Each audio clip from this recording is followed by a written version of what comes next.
Kami mahasiswa Fakultas Ilmu Kesehatan Universitas Nusa-Nipah. Sore hari ini kami berada di kediaman salah satu anggota BPD di Desa Habi. Sebelum melakukan perbincangan, kami akan memperkenalkan diri kami terlebih dahulu. Dengan saya, Novita Pasar. Dengan saya Ana. Dengan saya Ririn. Dengan saya Uca. Dengan saya Hanaya. Baik, selanjutnya perkenalan narasumber. Halo, kita berkenalan ya. Saya Hendrika Mayora Victoria, biasa dipanggil Bunda Mayora. Saya anggota Badan Permusyawaratan di Desa Habi, Kecamatan Kangai, Kabupaten Sika. Wow, lengkap ya. Terima kasih Bunda untuk waktunya dan kesediaannya sudah menerima kami. Kita langsung saja. Kami ingin berbincang-bincang dengan Bunda mengenai pendapat Bunda korupsi yang terjadi di Indonesia. Oke, terima kasih juga sudah mau berkunjung ke tempat saya. Pendapat saya sebagai warga masyarakat, warga desa, kemudian juga orang yang sebenarnya peduli ya, punya kepedulian terkait kalau bicara korupsi. Kalau pandangan saya korupsi itu apa ya? Kalau kita lihat korupsi itu kan sesuatu tindakan yang melanggar hukum. Kenapa dia bisa jadi korupsi itu? Curang, dia menipu, kemudian dia mengambil sesuatu yang bukan haknya. Nah, kalau bicara pandangan saya sebagai masyarakat, saya merasa bahwa korupsi itu sangat merugikan. Merugikan siapa? Kalau kita bicara korupsi itu merugikan negara. Negara ini dalam hal apa? Masyarakatnya, daerahnya. Nah, pandangan saya terhadap korupsi yang terjadi saat ini, misalnya kalau kita bicara lingkup kecil, misalnya di kabupaten, saya sangat prihatin ya. Korupsi itu sering dan sangat merugikan, dan itu dimanfaatkan oleh oknum-oknum tertentu karena punya kekuasaan. Misalnya dia punya relasi kuasa, dia punya kekuatan, sehingga dia bisa menggunakan kekuasaan itu untuk korupsi. Contoh, saya sebagai anggota BPD ini ya di Desa Habi, pengalaman saya waktu tahun 2021 ya kalau nggak salah, saya pernah terdeteksi atau terkonfirmasi sebagai orang yang mengalami terkena COVID gitu. Saat itu saya di karantina di salah satu tempat. Di lokasi karantina itu tempatnya sangat tidak layak misalnya, yang saya alami sendiri. Dari tempat tidurnya, dari pemberian makanannya, dari segi SOP orang-orang yang sakit COVID itu ternyata tidak memadai. Ini saya cerita ya, ini kaitan dengan korupsi juga. Terus misalnya harusnya kan orang sakit COVID itu kan dapat makanan yang bagus gitu. Saya saja dapat gelas plastik, piring plastik, kemudian susunya aja pakai sachet, embernya kecil gitu. Kain spray, kasurnya saja tipis sekali, tidurnya di bawah lantai gitu. Nah ini kan sangat standar. Namun sebenarnya kalau kita bicara korupsi nih ya, waktu itu dana untuk COVID ya misalnya, saya bicara Sika ya, BTT itu biaya tak terduga itu kan besar, diperuntukkan untuk COVID. Sementara waktu saya di ruang karantina itu, saya mengalami ketidakadilan bahwa duit itu harusnya bisa diakomodir untuk membantu kami yang harus bisa makan ada buah, bisa makan layak gitu. Sementara kami makan nasi dengan mentah gitu. Dan ini kan sangat berbahaya sekali gitu. Akibatnya apa? Saya marah waktu itu ya, saya marah dan saya sempat dengan sedikit kasar. Tetapi waktu itu saya sempat dicari gitu. Kenapa kau kasar-kasar gitu? Dan saya cerita ini realita yang kami alami, bahwa makan tidak layak, tempat tidak bagus gitu. Hasil omongan saya itu ternyata memberi ternyata itu betul. Di tahun-tahun ini yang kita sudah lihat bahwa ternyata dana COVID itu dikorupsi oleh orang apa? Oleh siapa? Oleh orang dinas. Orang dinasnya siapa? Mantan kepala dinas. Dia memakai relasi kuasanya sebagai kepala dinas untuk menggunakan kuasanya untuk korupsi. Nah ini misalnya di kabupaten ya, yang sudah ditetapkan ada 2 tersangka, kalau terdakwa atau tersangka nggak tahu, pokoknya tersangka kalau update ya, itu sudah terbukti bahwa itu korupsi. Itu kenapa? Karena dia memanfaatkan kesempatannya untuk bisa korupsi. Kalau dari saya sih seperti itu misalnya. Atau kan mungkin kita juga punya sebagai masyarakat atau sebagai itu kita juga lemah terhadap fungsi kontrol atau fungsi pengawasan, sehingga korupsi itu bisa dilakukan dengan bebas gitu. Nah itu ya di daerah. Kalau kita ngomong besar-besar lagi misalnya di tingkat nasional, dan sekarang lagi heboh sampai 37 miliar ada di rekening atau bahkan di tabungannya seorang pembesar ya, penguasa pembesar ya, Dirjen Pajak itu kita lihat sendiri. Ada apa nih? Gitu. Kenapa bisa seperti itu? Nah, kita bilang duit itu bukan segalanya, tapi segalanya butuh duit, tapi membuat orang juga lupa. Apa yang bukan haknya, apa yang bukan bagiannya diambil dan dicuri untuk apa? Untuk kepentingan dia. Dan apa? Masyarakat kecil itu mendapat apa? Mendapat dampak kerugian. Contoh kita lihat banyak sekali wilayah Indonesia yang belum mendapatkan perhatian dari pemerintah secara khusus. Ada yang belum punya listrik, ada yang sekolahnya belum ada atap, ada yang jembatannya putus. Sementara pejabat-pejabat besar itu korupsi gitu. Duit rakyat harus dikorupsi. Ini yang terjadi di nasional kita bisa lihat. Tapi ada di beberapa daerah di provinsi. Contoh, masyarakat Papua banyak sekali yang belum mendapatkan hak mereka gitu. Misalnya beasiswa juga belum merata gitu. Bahkan itu belum merata. Sementara gubernurnya sendiri berapa ratus orang dapat uangnya itu berhamburan di ruang kerjanya atau ruang kamarnya itu waktu itu ya. Tanda petik nih ya. Yang saya dengar di berita misalnya uang cash itu kelihatan gitu, kemudian banyak sekali rekening aset-aset yang bunyinya bukan 1-2 juta gitu, ratusan M gitu. Nah ini kan tanda petik ini duitnya siapa gitu.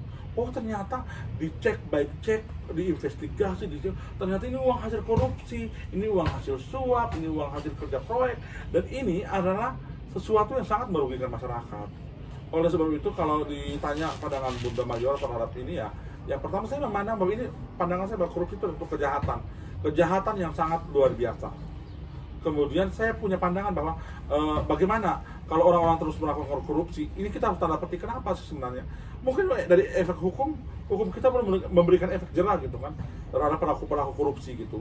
Sehingga mereka nggak apa-apalah korupsi, nanti penjaranya palingan 15 tahun. 15 tahun itu kalau dipotong remisi, dipotong ini, dipotong itu, selesai keluar. Bisa jadi keluar, dia punya uang masih ada, masih banyak gitu. Nah oleh sebab itu ya, pandangan saya bagaimanapun kita dan orang-orang lembaga-lembaga yang bertugas untuk mengawasi orang-orang supaya tidak korupsi, itu harus punya punya integritas, punya kredibilitas yang bisa dipercaya, sehingga korupsi itu tidak akan terjadi lagi. Kita lihat di daerah mungkin ya, sebagai wakil rakyat kita punya fungsi kontrol yang baik. Misalnya saya sebagai BPD di Badan Permusyawaratan Desa sebagai eksekutor dalam segala kaitan pengolahan dana keuangan itu, tetapi saya juga punya fungsi pengawasan. Bagaimana dana desa itu harus tepat sasaran. Kalau 1M berarti peruntukan untuk pembangunan, untuk pemberdayaan, untuk itu kita harus awasi betul-betul. Jangan ini proyek ini 200 juta tetapi dari hasilnya ternyata kualitas bangunannya tidak sampai 200 juta. Ini harus perlu dikontrol oleh siapa? Oleh orang-orang yang punya tugas mengontrol. Nah, senang sekali mahasiswa kali ini datang juga sebagai warga masyarakat yang harus punya fungsi kontrol terhadap terhadap semua aspek yang ada, aspek pembangunan yang ada di Indonesia, maksudnya di daerah juga. Seperti itu. Terima kasih teman-teman. Terima kasih Bunda. Terima kasih Bunda. Oke. Dan kira-kira selain dari Bunda Mayora, teman-teman akan berkunjung kemana lagi nih? Saya akan berkunjung pada dosen, masyarakat, mahasiswa, masyarakatnya Bunda Mayora ya, advokat, penegak hukum. oh penegak hukum. Juga tentunya jangan lupa ke mahasiswa. Iya. Kalau saya PR-nya juga untuk mahasiswa hukum ya. Oke. Baik, terima kasih. Terima kasih. Terima kasih Bunda atas waktu dan kesempatannya, atas sharing-sharingnya tentang korupsi yang terjadi di Indonesia dan nasihatnya mengenai korupsi di Indonesia ini. Selanjutnya, saya akan mengakhiri perbincangan sore ini. Saya Novita Pasar, Saya Ana, saya Ririn, saya Uca, saya Hanaya. Dan saya BM Bunda Mayora. Kami pamit. Selanjutnya, Komandan Brimob Batalion B, Pelopor Maumere. Selamat sore Bapak, selamat sore teman-teman. Terima kasih Bapak sudah bersedia untuk hadir di sini. Bapak, kalau mau sedikit bertanya, bagaimana pendapat Bapak sebagai anggota penegak hukum tentang korupsi yang lagi marak di Indonesia sekarang? Untuk pandangannya Bapak bagaimana? Baik, sebelumnya terima kasih ya atas kehadiran adik-adik untuk dalam rangka tugas kuliah. Ya, tugas kuliah ini juga memilih kami sebagai narasumber atau responden untuk menjawab pertanyaan yang tadi disampaikan, ya. Terutama sesuai pertanyaannya adalah masalah korupsi. Kalau kami di sini berpendapat selaku pribadi maupun institusi, ya, jelas beranggapan bahwa yang namanya korupsi itu tentunya merugikan. Ya, merugikan dalam artian dimanapun korupsi itu dibuat, baik itu di instansi pemerintahan, di swasta, yang bergerak di bidang keuangan, jasa, dan apapun, pastinya akan menimbulkan dampak yang beragam. Tidak hanya kerugian secara materi saja, ya. Tidak hanya kerugian secara materi saja, tapi yang terpenting adalah bahwa tindakan korupsi ini bisa membuat banyak hal menjadi dirugikan. Contohnya kepercayaan masyarakat. Kalau misalnya korupsi itu nanti dilaksanakan di badan pemerintahan yang bergerak di misalnya jasa keuangan, yang tentunya nanti akan timbul rasa ketidakpercayaan dari masyarakat untuk misalnya melakukan transaksi melalui instansi tersebut, ya. Jadi korupsi itu dampaknya bukan hanya hilang uang, bukan saja hilangnya uang negara, bukan hanya hilangnya uang perusahaan, namun juga bisa kepada dampak sosial seperti saya sampaikan tadi, bahwa ada kemungkinan tingkat kepercayaan terhadap masyarakat kepada sebuah lembaga pastinya menurun. Nah, tentunya juga dikhawatirkan bahwa dampak sosial selanjutnya bahwa ada juga nanti yang orang beranggapan bahwa untuk dalam tanda kutip mencapai sesuatu itu harus juga dengan lewat korupsi. Nah, jadi bisa menjadi sebuah penyakit turun-temurun. Jadi kalau kami berpendapat bahwa korupsi bukan hanya dari sisi kerugian ekonomi saja, ya, baik negara maupun instansi, tapi juga dampak sosial. Ya, dampak sosial. Nah, di sini mungkin kalau kami berpendapat bagaimana caranya untuk menanggulanginya, ya, tentunya harus dibangun sebuah sistem yang memang bisa untuk memantau, ya, baik itu transaksinya, baik itu peluang-peluang penyelewengannya, dan yang lebih penting lagi bahwa mekanisme atau sistem pengawasan ini harus terbuka. Kalau masih sistem pengawasannya hanya berlaku internal, misalnya di sebuah perusahaan hanya untuk perusahaan itu saja, di sebuah lembaga hanya untuk lembaga itu saja, ya tentunya masih juga ada peluang. Masih ada peluangnya dalam artian bahwa sistem pengawasan tersebut bisa saja dimanipulasi. Nah, jadi kalau yang sekarang lagi digembur-gemburkan pemerintah, ya salah satu mekanismenya adalah dengan sistem digitalisasi, di mana nanti kalau sudah dilaksanakan dengan sistem digitalisasi tersebut, pemantauannya open source. Ya, kalau open source itu berarti bisa diakses oleh semua orang. Contoh LHKPN itu, ya kan, dari masing-masing penyelenggara negara dengan golongan eselon tertentu, selain di mekanismenya, selain dilaksanakan di instansinya oleh lembaga-lembaga tertentu yang terkait, misalnya BPK, kemudian KPK dan lain sebagainya terintegrasi. Namun juga dia open source, di mana masyarakat juga bisa melihat. Diharapkan dari mekanisme yang terbuka itu, jika ada kecurigaan bisa disampaikan.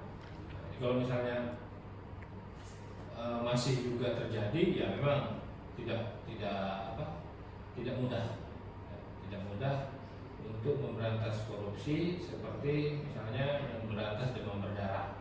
Satu kali tindakan berakhir enggak.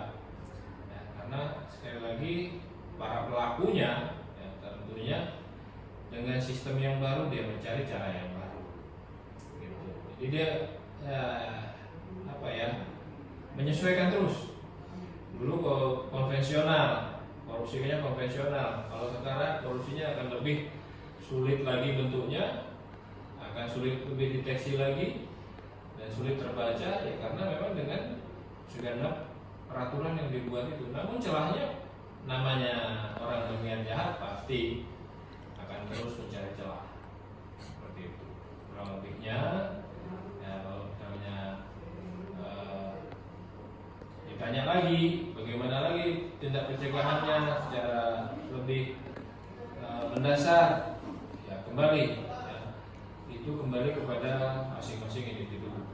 Ya, masing-masing individu ini tentunya akan juga dipengaruhi banyak hal, pertama tingkat pendidikan, ya kan, kemudian mungkin juga bisa dengan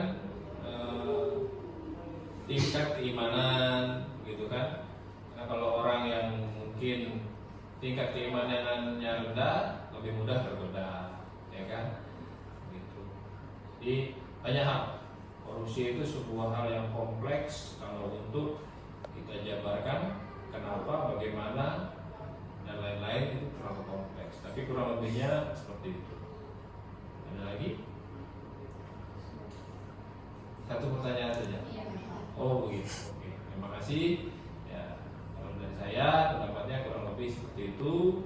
Semoga mungkin bisa membantu mungkin dalam tugas-tugas yang diberikan di kampus. Ya. Terima kasih. Terima kasih Pak atas kesempatan yang diberikan. Saya ingin menanyakan bagaimana pandangan Bapak terhadap korupsi. Baik, selamat siang untuk para mahasiswi dari Fakultas Kesehatan yang telah menanyakan pertanyaan yang sangat penting ini untuk saya. Jadi berdasarkan undang-undang kita, korupsi itu adalah kejahatan luar biasa atau bahasa Inggrisnya extraordinary crime. Karena kejahatan luar biasa, maka penanganannya juga harus luar biasa. Oleh karena itu dalam sistem pemerintahan kita itu ada 3 lembaga yang disiapkan atau dikhususkan untuk menangani perkara ini, kasus ini. Pertama kepolisian, kejaksaan, terus dipertegas lagi dengan KPK atau Komisi Pemberantasan Korupsi. Meskipun demikian, meskipun ada instrumen hukum yang demikian banyak dan ketat, namun korupsi itu masih terus ada sampai sekarang. Itu berarti apa? Yang pertama-tama korupsi itu sudah berurat berakar sejak ya di bangsa kita kenal sejak zaman Orde Baru. Itu semua sistem itu sudah dimasuki dengan tindakan korupsi ini.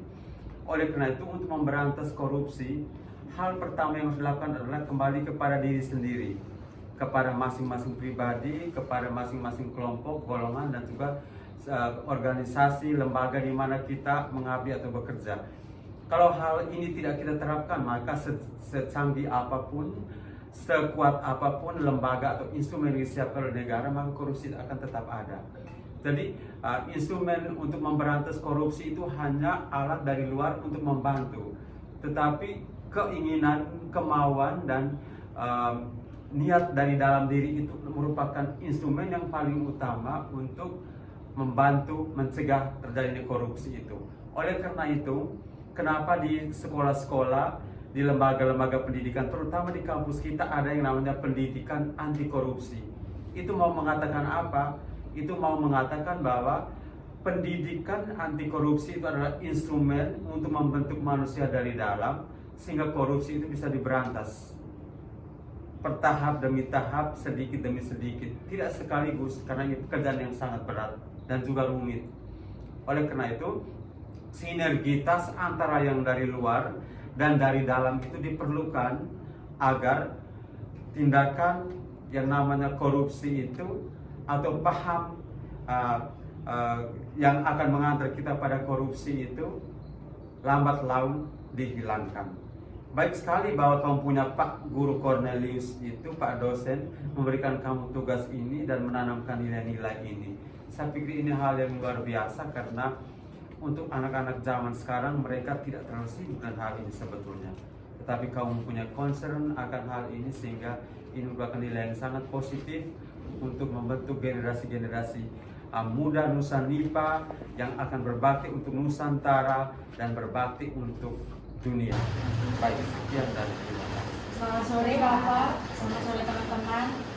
Baik, kita di sini untuk memenuhi tugas pendidikan anti korupsi dengan mewawancarai Bapak Victor Nekor sebagai advokat di Kabupaten Sika tentang bagaimana tanggapan Bapak sebagai advokat tentang kasus korupsi yang terjadi di Indonesia.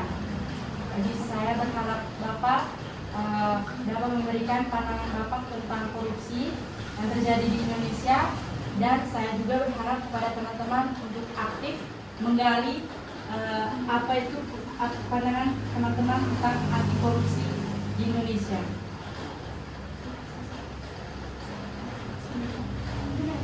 Oke, kita mulai. Baik, pertama saya ucapkan terima kasih adik-adik mereka datang ke kantor Rolling Borough Office untuk bercerita ya tentang korupsi. Saya bangga dengan dosennya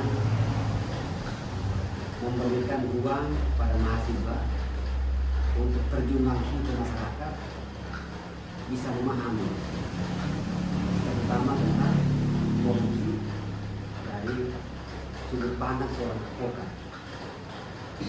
Baik, kalau korupsi ini saya cerita saja umum, nanti saya belah sedikit ini mental bangsa Indonesia, kenapa ada hukumnya,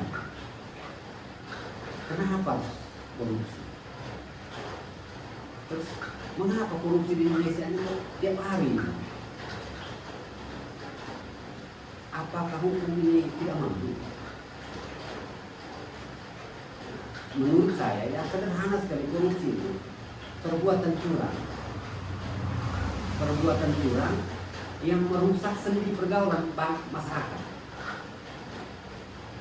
Dari perbuatan curang ini dia tidak pernah ada orang berupaya untuk mencegah perbuatan curang, apalagi dilakukan oleh tokoh, entah tokoh masyarakat, tokoh mahasiswa, dan rumusan-rumusan hukum untuk Indonesia ini rumusannya sangat detail, orang awam pun tahu. Tapi kenapa di Indonesia ini hampir setiap detik atau setiap tarikan nafas masyarakat Indonesia selalu disuguhi dengan berita-berita korupsi? Apakah kita tidak mampu untuk menunjukkan bahwa bangsa kita ini bangsa yang berketuhanan atau bangsa yang hidup di atas hukum? Dari advokat, dari dunia advokat, dunia praktek hukum, korupsi di Indonesia ini sudah tidak akan bisa dilawan dengan cara apa,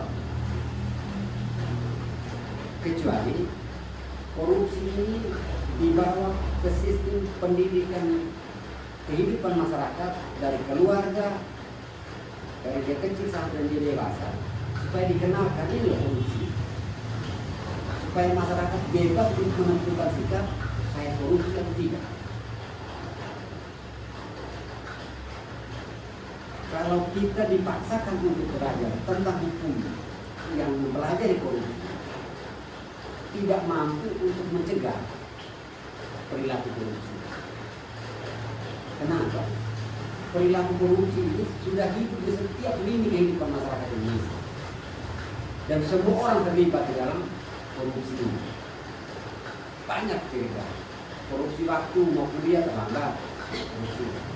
Yang paling rusak di bangsa ini adalah tidak jujur terhadap diri sendiri atau satu perbuatan yang sudah dijadikan kewajiban dia. Itulah benih korupsi yang bersumber di Indonesia.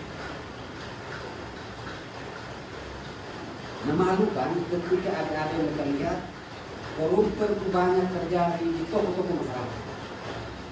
Malu sekali. Saya belajar hukum, saya praktek hukum. Secara pribadi saya menolak untuk mendampingi koruptor. Tetapi dalam sisi profesi mau tidak mau saya harus menjalankan itu untuk pendampingan. Nah, apakah tidak mampu bangsa Indonesia ini berani bersikap secara umum dan menjadi tekad kita katakan tidak terhadap korupsi dengan segala macam bentuk. Ada yang mereka jalan di Jalan Tertarik dari ujung atas sebelah kiri jalan, ini kamu coba buktikan laporan. Di kantor pajak dia tulis wilayah bebas korupsi. Dengan membaca itu malu sebagai masyarakat kota ini. Berarti di luar wilayah kantor dia itu wilayah korupsi.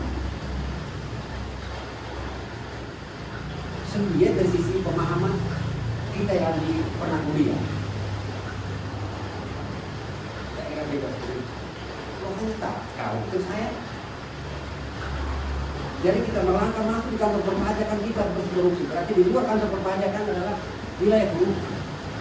Dan itu terjadi di daerah mana? Kantor-kantor mana? Pertanyaan sederhananya, kenapa kamu tidak mau menulis wilayah bebas korupsi? Jadi korupsi ini sudah masuk ke relung hati. Setiap daerah ini sudah masuk korupsi. Sehingga saya buat korupsi satu bangga. Contoh perilaku koruptor. Ketika dia ditangkap, dia acukan dari dua. Artinya apa? Itu kemenang. Berarti dia korupsi ini satu kemenang. Terus APH yang menangkap dia ini begitu jahat, karena dia menang. Terus masyarakat yang disengsarakan itu apa? Nah ini yang jadi persoalan. Terus di definisi korupsi sendiri dia tuntas merugikan keuangan negara, maka masyarakat tidak rugi secara langsung dari urusannya. Contoh proyek A 10 miliar.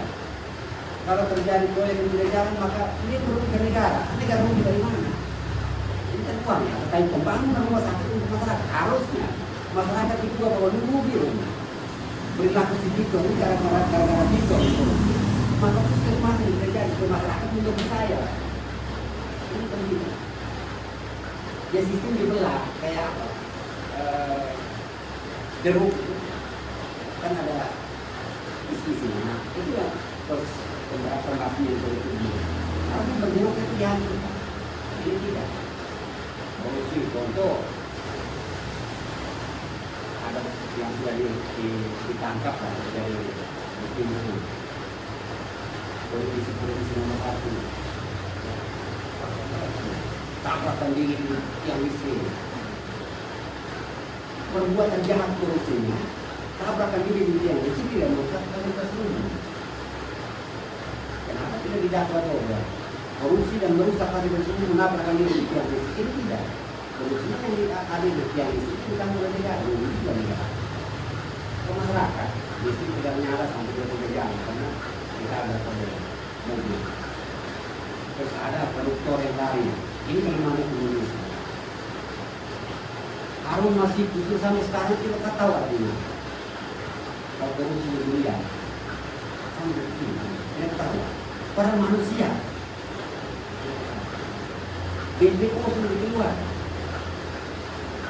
Red Cross, imigrasi keluar Indonesia sudah keluar.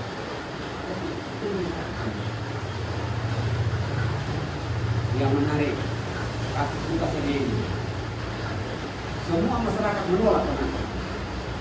Berarti ya korupsi budaya. Yang penting kalau korupsi untuk saya, untuk masyarakat selesai. Ini kelemahan hukum Indonesia. Sehingga korupsi tidak akan pernah hilang. Sampai kapan? Ini kan tentang apa bukan yang tempat. Kamu belajar itu, kamu baca buku korupsi yang tulisan pasar. Bagus kan? Menurut dia korupsi itu budaya dari zaman Yunani, Romawi sampai negara modern sampai sekarang korupsi tepat. Kenapa korupsi tepat? Korupsi kita udara ini yang kita hidup. Maka kalau ada yang mereka jalan di tempat yang panas pakai masker, misalnya udara. Nah udara itu korupsi. Untuk pergi surat uang legas administrasi, uang yang sah oleh negara itu 250 rupiah. Ketika kau kasih 1.000, ada ini uang kembali yang tidak ada. Sudah korupsi. Kamu belanja di toko, belanja hitungan 50.725 rupiah. Yang dikembalikan berapa? Kalau kamu kasih dulu ke sini, tidak full uang kembali. Dikasih permen, itu korupsi. Permen harga berapa? Permen itu dihargakan itu 25 rupiah atau 20 rupiah. Dan mental itu dipelihara. Dan kita ini menerima itu sebagai hal yang wajar. Sama dengan korupsi, contoh pembelanjaan untuk anak-anak. Kamu lihat bisnis jelas harus Denko. Tapi saya beli bukan susu Denko, saya beli susu yang lain. Saya buat di Denko.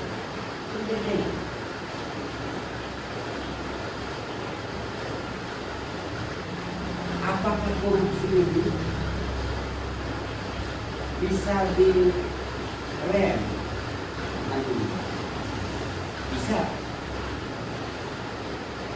Yang penting ada niat baik dari pihak aparat penegak hukum untuk benar-benar secara hukum menindak pelaku. Ada rajin baca di juga. Masuk di penjara itu hanya kalau kamu dengar nyanyi masuk di penjara hanya beralaskan kita. Tetapi koruptor masuk di penjara, dia bisa mendatangkan AC, dia bisa mendatangkan kulkas, dia bisa mendatangkan rice cooker dan segala macam fasilitas masuk ke dalam sana. Dan di bangsa Indonesia tidak ada api-api yang berani untuk menyatakan dia melanggar. Ada alat bukti semua. Tahanan yang lain di luar koruptor bisa diberikan bangsa yang beralasan kita. Tetapi koruptor itu. Nah kita di luar berteriak, harus koruptor dilawan. Gimana? Kalau saya sendiri masyarakat Indonesia mengambil korupsi itu baik. Mungkin dosanya tidak akan sepakat dengan saya. Dan saya katakan bahwa masyarakat Indonesia sangat mencintai korupsi. Banyak contoh. Tadi saya ngomong, kenapa kami di advokat itu daftarnya harus pakai online? Menghindari katanya. Karena tidak bisa. Contoh ada mereka tidak punya SIM. Ketika kita naik motor tidak punya SIM itu mental korupsi. Kenapa? Bapak mau dipengaruhi selesaikan di tempat. Intinya mana? Selesaikan di tempat. Kenapa? Saya mau pakai kuliah. Berarti kita sudah menghukum. Sungguh kan? Kalau selesaikan di tempat dengan 20 rupiah, kali 1.000 orang satu hari itu berapa? Itu kejadian tiap hari. Contoh ada mereka masuk di pasar, tanpa tiket, yang parkir. Pernah tidak ada yang dekat mau ambil tiket. Saya amati kita masuk dia sudah. Berarti tidak terdata secara elektronik berapa orang yang masuk jalan. Kita korupsi diri sendiri menguntungkan orang lain. Menguntungkan orang lain apa? Kita deteksi ratusan orang yang masuk jalan. Harusnya 100 orang, tapi kalau 10 orang tidak mengambil itu maka tidak terdeteksi. Maka hilang apa ini. Dari satu kali pakai dari itu per hari. Itu. Pajak. Motor habis punya pajak, kita bayar. Belum pajak. Dan dia mengumumkan, Pak, saya tidak bayar pajak. Ketika kita tidak tertib waktu, di sini kita korupsi. Itu yang sederhana untuk lingkungan kehidupan kita. Nah, bagaimana kita melihat dunia yang berjalan, banyak pekerjaan kami berlaku. Sedih ketika mendampingi kasus korupsi. Sebenarnya tidak ada uang. Dan kalau saya dampingi koruptor, pertama saya akan membantu mereka tanamkan rasa malu dalam diri. Malu, kenapa? Bapak masuk penjara karena korupsi. Kasih istri, anak, cucu, larang berbeda orang yang korupsi. Kenapa suami masuk dalam? Dan saya lebih senang menanamkan rasa malu itu Saya keluar tapi saya kena korupsi. Dan itu butuh waktu yang panjang. Tidak sampai bertahun.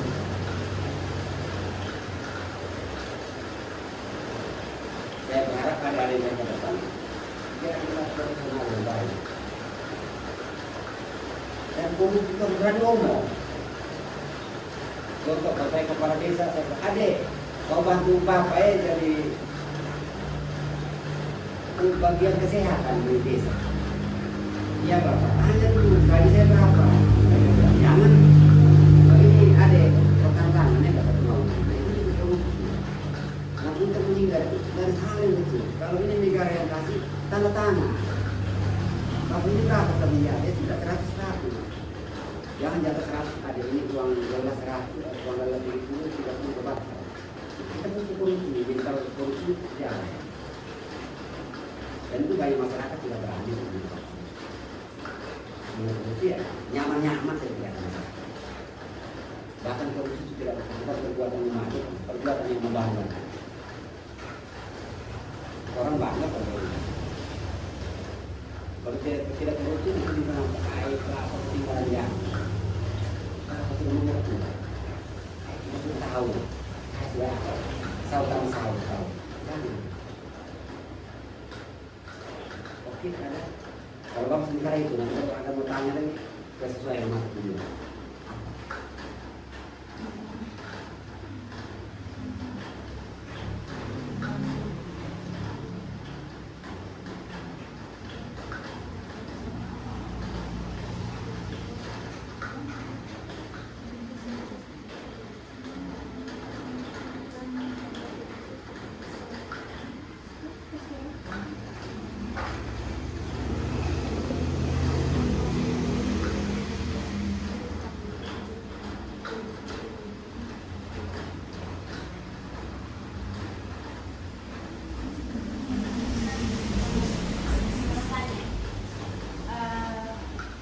Pandangan Bapak tentang kasus korupsi yang dilakukan Joko Chandra, tapi dia mendapat hukumannya tuh lebih ringan dari tuntutan jaksa penuntut.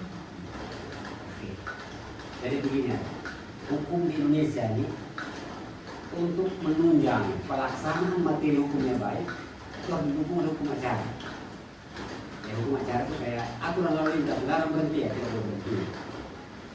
Tapi materinya ya, terbanyak motor. Kalau jaksa penuntut umum tidak teliti dalam mendakwa, membuktikan unsur korupsi yang dia pakai pasal, terus dalam cerita fakta hukumnya dia menjurus ke pasal lain, nah itu dia bisa menilai. Di ada pasal 3, pasal 1, pasal ayat 1, 2, 3. Ayat 1-nya beda apa lamanya hukuman. Pasalnya ayat ada berbeda. Kalau di ayat 3 itu pasal berapa itu? Kalau tersangka bisa mengembalikan uang negara maka dia dituntut 1 tahun. Artinya apa? Kerugian negara itu diambil dengan membayar. Padahal yang sengsara itu adalah masyarakat yang menerima manfaat dari proyek itu. Kalau saya lebih sepakat, undang-undang korupsi itu dirumuskan lurus saja, tidak usah lagi dalam syarat-syarat. Merugikan keuangan negara dituntut apa? Maksimal hukuman mati sudah selesai. Karena kalau dibelah lagi maka toleransi hukum terhadap korupsi itu dominan. Kau boleh korupsi, kau bayar lagi ya. Umpama saya korupsi tahun ini tidak membeli tabung oksigen untuk puskesmas, umpama saya pegang proyek. Saya tidak beli tahun ini. Berarti masyarakat sudah ada yang mati karena tidak ada oksigen. Saya dituntut tahun depan. Kalau saya kembalikan uang oksigen, saya dituntut 1 tahun. Sedangkan yang rugi masyarakat di sini sangat banyak. Jadi kasarnya begini, saya melukai orang dan saya kasih obat ya saya jangan dihukum, itu tidak benar. Ya salah. Terus ada lucu hukum Indonesia. Pertimbangannya kalau saya disopan dalam pengadilan, maka saya bisa dapat keringanan hukum. Saya boleh bunuh orang, tapi saya menangis dalam ruang sidang, saya bisa selamat. Gimana? Barang siapa sengaja merampas nyawa orang lain, kita harus kasih mati orang. Kita kalau kesini kalau menangis, saya tahu, apa ini? Hukuman menghilangkan nyawa orang lain dengan hukuman terkait. Ulangnya dihukum lagi. Ini yang bisa menangis. Sama yang dikorupsi. Ini baru Joko Chandra. Kenapa Anda di masyarakat dihukum lagi? Sama menjadi uang negara. Kenapa Harun Masiku tidak dijadikan? Kenapa Lukas NMB ditangkap pas KPK aja tidak berlaku?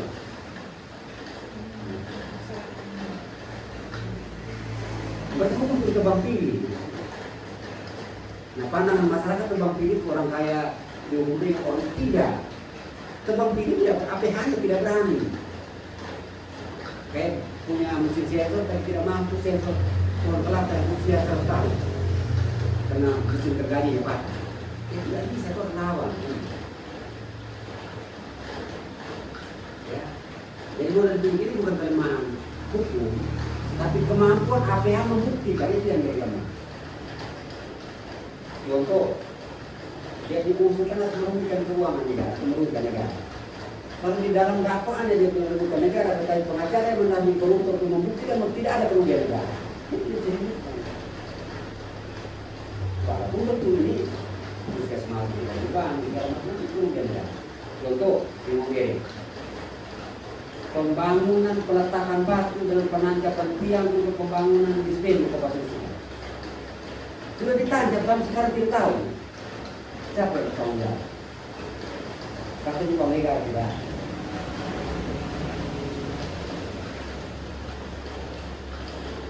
Jadi mental begini.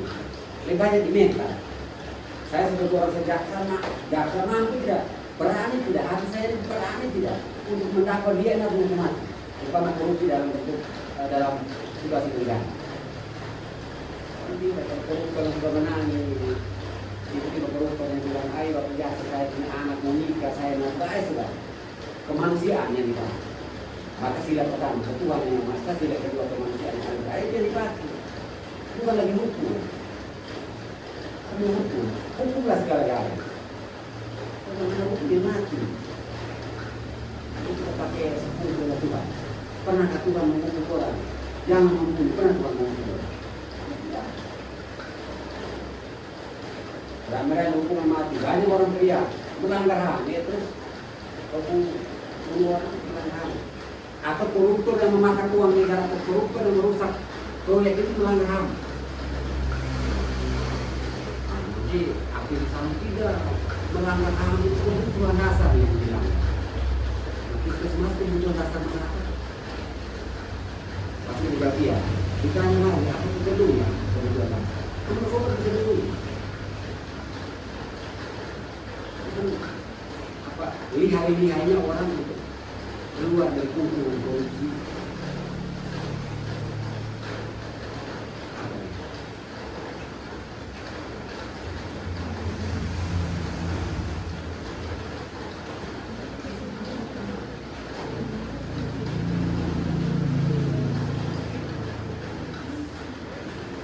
Ini tips untuk adik-adik supaya ke depan tidak terlibat korupsi. Kuatkan dalam hati, uji kemampuan kalian sebagai mahasiswa dan belajar, dan tanamkan dalam hati saya tidak akan pernah membuka buku catatan persatu ujian kalau dosen itu terpenuhi. Saya akan kerjakan tugas maksimal. Saya tidak meminta dari teman. Itu tidak bisa. Tanpa itu ada yang pasti korupsi setelah itu. Kenapa? Sudah terbiasa. Teman, kau sudah kerja tugas saya? Sudah. Itu saya belum kau patolan. Saya kasih kau, tapi kau jangan copy paste. Harus kita tahu teman. Ya. Itu mental yang teruji dari dalam diri. Karena pengalaman korupsi tadi sudah. Jangan percaya. Saya bagi hukum. Jangan sekali percaya. Karena hukum itu dibuat dalam proses politik. Jadi kita menjamin tadi. Apalagi Indonesia pakai kurang dari banyak undang-undang yang diprotes oleh bangsa Indonesia. Undang-undang anti pornografi diprotes oleh beberapa budaya yang merasa budaya dia terganggu dengan munculnya undang-undang pornografi, gerakan yang murah itu pornografi, atau berpakaian yang tidak sopan. Versi siapa? Versi politis.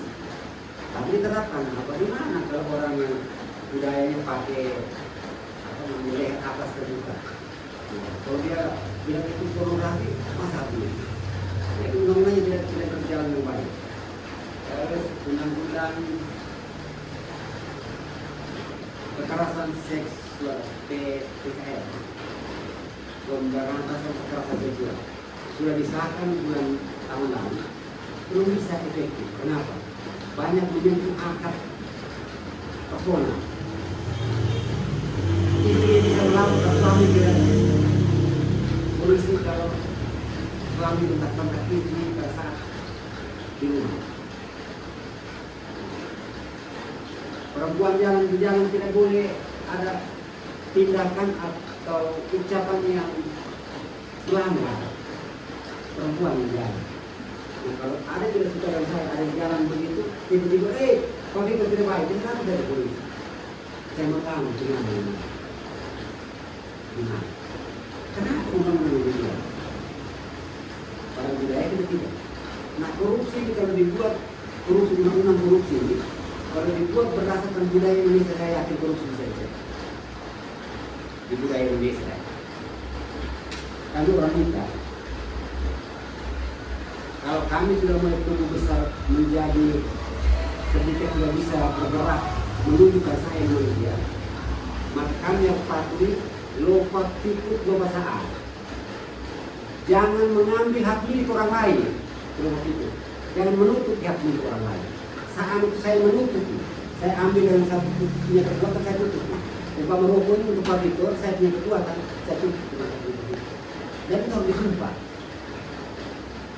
Nah kalau ini disumpah, saya yakin tidak ada orang-orang kita yang berani korupsi. Karena apa sumpahnya? Kalau au ikut waktu untuk ikut, au saan karena seanggamu, berarti kita mati. Di beberapa kesempatan saya selalu omong, pengambilan sumpah pejabat harus disumpah ada di tempat kelahirannya. Jangan korupsi. Dia korupsi ini saja pasti mati. Kenapa? Dia sudah disumpah. Tapi tidak. Kita sumpah dan kita tutup. Dan mati itu berdua. Kita kan belum tahu surga ada di mana, neraka ada di mana. Maka koruptor kubur. Kenapa kita tidak tahu? Sebab saya bahagia saat saya ikut. Mas saya mau bahagia di surga, mau saya berdiri sama Allah. Sebab saya ambil itu bahagia di mati mau pulang keluar ke apa kan jadi berbeda. Oke.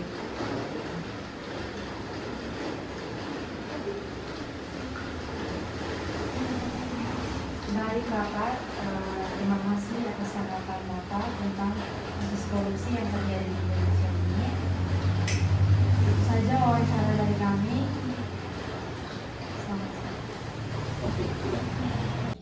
Selamat sore, kami dari mahasiswa S1 Keperawatan ingin mewawancarai salah satu mahasiswa hukum dari Universitas Unipah terkait bagaimana pandangan mahasiswa hukum mengenai kasus korupsi yang ada di Indonesia.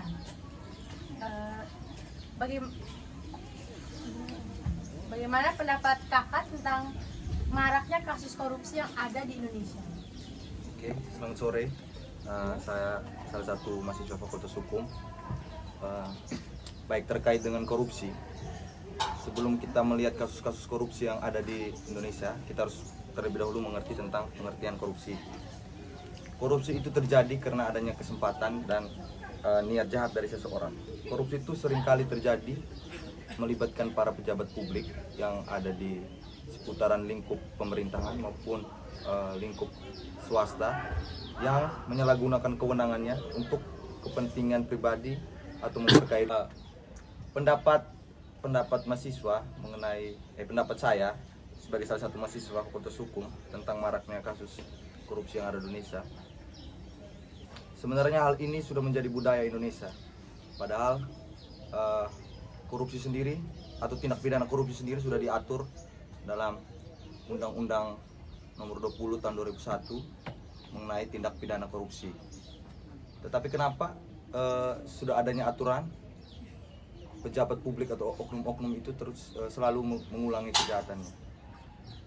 Maka kita kembali lagi ke pengertiannya tadi, bahwa segala bentuk korupsi itu terjadi karena adanya niat dan kesempatan.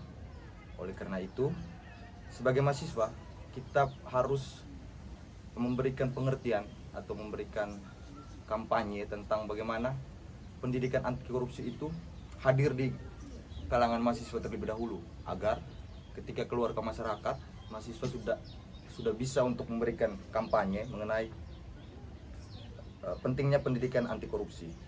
Maka saya sekalian mengajak untuk teman-teman agar lebih berani menunjukkan jiwa atau menunjukkan sikap bagaimana kita sebagai mahasiswa terlibat dalam pendidikan anti korupsi, agar kedepannya kasus-kasus korupsi yang ada di Indonesia atau kasus-kasus yang berhubungan dengan korupsi seperti gratifikasi, suap menyuap tidak terjadi lagi di kalangan pejabat publik maupun di kalangan pejabat swasta.